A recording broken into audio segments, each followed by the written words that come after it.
ഒരവസരത്തിൽ ഈ വാക്കുകൾ ഞാൻ ശ്രവിച്ചു: എൻ്റെ മകളെ, എൻ്റെ അഗ്രാഹ്യമായ കരുണയെപ്പറ്റി സമസ്ത ലോകത്തോടും പറയുക. എല്ലാ ആത്മാക്കൾക്കും, പ്രത്യേകിച്ച് കഠിന പാപികൾക്ക്, കരുണയുടെ തിരുനാൾ അഭയവും സംരക്ഷണവും ആയി തീരുവാൻ ഞാൻ ആഗ്രഹിക്കുന്നു. ആ ദിവസം എൻ്റെ അനുകമ്പാന്തരമായ കരുണയുടെ ആഴങ്ങൾ ഞാൻ തുറക്കും. എൻ്റെ കരുണയുടെ ഉറവിടത്തെ സമീപിക്കുന്ന ആത്മാക്കളുടെ മേൽ ഞാൻ പ്രസാദവരത്തിൻ്റെ വൻകടൽ തന്നെ ഒഴുക്കും.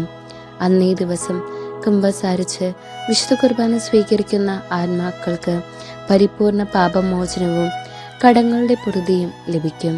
അന്നേ ദിവസം ദൈവിക പ്രസാദവരമൊഴുകുന്ന എല്ലാ ചാലുകളും ഞാൻ തുറന്നുവിടും. ഒരു ആത്മാവ് പോലും തൻ്റെ പാപങ്ങൾ എത്ര കടും ചുവപ്പാണെങ്കിലും എൻ്റെ അടുക്കൽ വരുവാൻ ഭയപ്പെടരുത്. മാനുഷികമോ അമാനുഷികമോ ആയ ബുദ്ധിക്ക് ഒരിക്കലും അളക്കാനാവാത്ത വിധം എൻ്റെ കരുണ അത്ര ഉന്നതമാണ്. അത് നിത്യതയോളം അങ്ങനെ തന്നെയായിരിക്കും.